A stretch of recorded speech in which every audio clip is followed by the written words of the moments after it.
భారత జట్టు ఏకంగా 2 సీరీస్‌ని కోల్పోయింది. ఐర్లాండ్‌తో జరిగిన 2 మ్యాచ్‌లు, అలాగే ఇంగ్లాండ్‌తో జరిగిన 4 మ్యాచ్‌లు, టోటల్‌గా 6 మ్యాచ్‌లు. నిజం చెప్పాలి అంటే వర్షం కారణంగా రద్దయిన మ్యాచ్ కూడా భారత జట్టు ఓడిపోయిన దాని కింద లెక్క. ఎందుకంటే ఆ రోజు కూడా పెద్దగా రాణించిన వాళ్ళెవరు లేరు. ఒక్క అభిషేక్ శర్మ మినహాయించి. ఇది పక్కన పెట్టేస్తే దీనిపైన మన భారతదేశపు దిగ్గజాలు మండిపడుతున్నారు. ముఖ్యంగా చటేశ్వర్ పుజారా మాట్లాడుతూ ఏమన్నాడంటే, ఉన్న ఆటగాళ్లలో వైభవ్ సూర్యవంశీ తప్ప ఎవ్వరూ సరిగ్గా ఆట గురించి ఆలోచించట్లేదేమో అనిపించింది. కనీసం ఆ చిన్న పిల్లవాడైనా జాతీయ జట్టు మీద ఎంతో ప్రేమతో ఆడాడేమో అనిపిస్తుంది. అసలు కరెక్ట్ ఆల్ రౌండర్ లేరు మన భారత జట్టులో. భారత జట్టు ఒక నాణ్యమైన ఆల్ రౌండర్‌ని మిస్ అవుతుందేమో అనిపిస్తుంది. మరొక ముఖ్యమైన విషయం మిడిల్ ఆర్డర్. ఇంగ్లాండ్ జట్టుని, మన జట్టుని కంపేర్ చేస్తే వాళ్ళ 5, 6, 7 పొజిషన్స్ భలే బలంగా ఉన్నాయి. ముఖ్యంగా బ్యాటింగ్ విషయంలో. మన భారత జట్టులో వచ్చిన తిలక్ వర్మ కానీ, శివం దుబే కానీ ఏదో జట్టుకి కొద్దిగా నామమాత్రపు పరువు పోకుండా ఉండే స్కోర్‌ని అందించగలుగుతున్నారు కానీ, పెద్దగా రాణించలేకపోతున్నారు. మరోవైపు ఫీల్డింగ్ తప్పిదారు. అసలే బ్యాటింగ్, బౌలింగ్ సరిగ్గా లేక భారత్ ఇబ్బంది పడుతుంటే, దీనికి తోడు ఫీల్డింగ్ తప్పిదాలు ఇంకాస్త క్వాలిటీ లేని గేమ్‌ని భారత్ నుంచి వచ్చేలాగా చేశాయి. ఇది అస్సలంటే అస్సలు కరెక్ట్ కాదు. ఇలా ఉంటే భారత జట్టు రాబోయే రోజుల్లో చాలా కష్టాలు అనుభవించాల్సి వస్తుంది. కానీ వైభవ్ సూర్యవంశీలో ఆడాలన్న తపన ఉంది.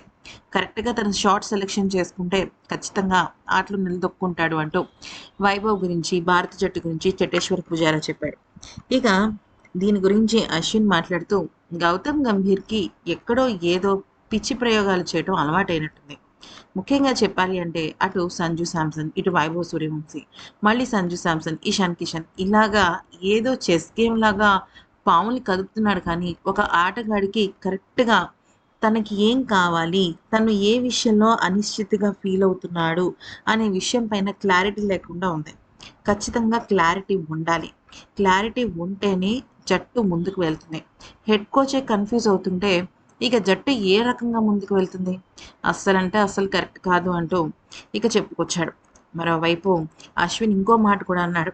ఎప్పుడైనా సరే ఆటగాడు ఫామ్ లేమితో ఇబ్బంది పడుతుంటే జట్టు గెలుపు కోసం ఒకవైపు అయితే తను జట్టు గెలవడం కోసం ఏ రకంగా ఆడాలి అని నేర్పించడమే హెడ్ కోచ్ బాధ్యత.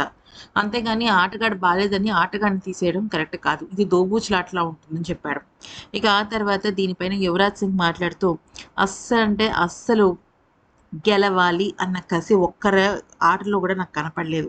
ఏదో వచ్చాం, వెళ్ళాం, ఆడాం అన్నట్టుగా ఉన్నారు కానీ, కనీసం బేసిక్స్ క్రికెట్ కూడా ఎవరు ఆడలేకపోతున్నారు.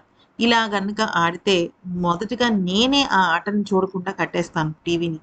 ఇంక మిగతా అభిమానులు ఏం చూస్తారు? అభిమానులు చూసేది జాతీయ జట్టా, మన జట్టా, వేరే వాళ్ళ జట్టా అని కాదు.